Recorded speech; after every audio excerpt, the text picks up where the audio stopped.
বাচ্চাদের খাবারের জন্য অনেক মায়েরই কষ্ট করতে হয়। অনেক বাচ্চা আছে যারা খেতে চায় না। এভাবে পুডিং বানালে বাচ্চারা আনন্দের সাথে খেয়ে ফেলবে এবং বারবার খেতে চাইবে। বিশ্বাস না হয় একবার এই পুডিং তৈরি করে দেখুন, বাচ্চারা কত খুশি হয়। এছাড়া আত্মীয়-স্বজনদেরও এই পুডিং খাওয়ালে বারবার খেতে চাইবে। বাচ্চাদের কথা চিন্তা করেই মূলত আজকে আমি এই রেসিপিটি তৈরি করেছি। আসসালামু আলাইকুম, কুক বাংলায় আপনাদের স্বাগতম। আশা করি সবাই ভালো আছেন। আপনাদের ভালোবাসায় আবারও চলে এলাম অসাধারণ একটি রেসিপি নিয়ে। মাত্র ২টি ডিম দিয়ে আজকে আমি প্রোটিন সমৃদ্ধ পুডিং তৈরি করে দেখাবো। পুডিং তৈরির আগে আমি ৩ কাপ লিকুইড দুধ নিয়েছি। এই দুধ জাল করে ১.৫ কাপ বানিয়েছি। এখন পুডিং বানানোর জন্য ক্যারামেল তৈরি করব। চুলায় কড়াই বসিয়ে দিয়ে ১/২ কাপ চিনি দিয়ে দিলাম। এখানে ১ টেবিল চামচ পানি দিয়ে দিব। চিনিগুলো আস্তে আস্তে গলতে থাকবে। চিনির কালার পরিবর্তন না হওয়া পর্যন্ত নাড়তে থাকবো। আপনারা দেখতে পাচ্ছেন চিনির কালার পরিবর্তন হচ্ছে।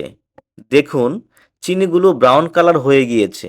যে বাটিতে পুডিং তৈরি করব সেই বাটিতে ক্যারামেলগুলো দিয়ে দিব।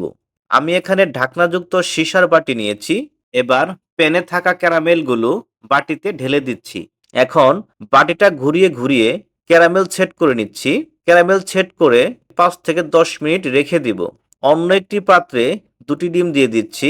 এর সাথে দিয়ে দিচ্ছি ১/২ কাপ চিনি। এবার এগুলো ভালোভাবে মিশিয়ে নিচ্ছি। এবার চিনি ও ডিমের মিশ্রণে ১.৫ কাপ দুধ দিয়ে দিচ্ছি। এই দুধগুলো আমি আগে থেকেই জাল করে রেখেছিলাম। অবশ্যই দুধ ঠান্ডা অবস্থায় দিতে হবে, গরম অবস্থায় দুধ দেওয়া যাবে না।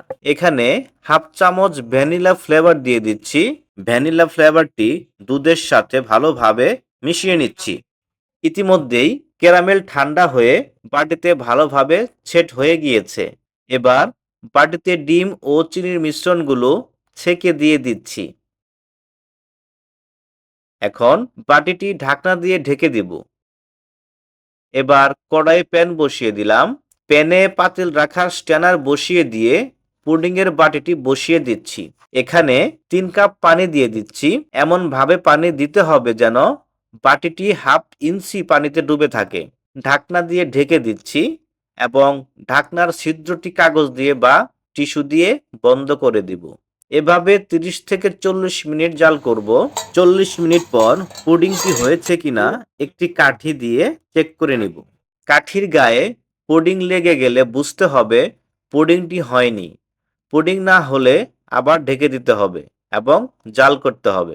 আমার কাঠিতে পুডিং লাগেনি, তাই আমি পুডিং নামিয়ে নিয়েছি। এখন একটি চাকু দিয়ে বাটি থেকে পুডিংগুলো ছাড়িয়ে নিচ্ছি। এবার একটি পাত্র দিয়ে এভাবে উল্টিয়ে দিতে হবে। এবার বাটিটি উঠিয়ে নিব। দেখুন পুডিংটি কত সুন্দর হয়েছে।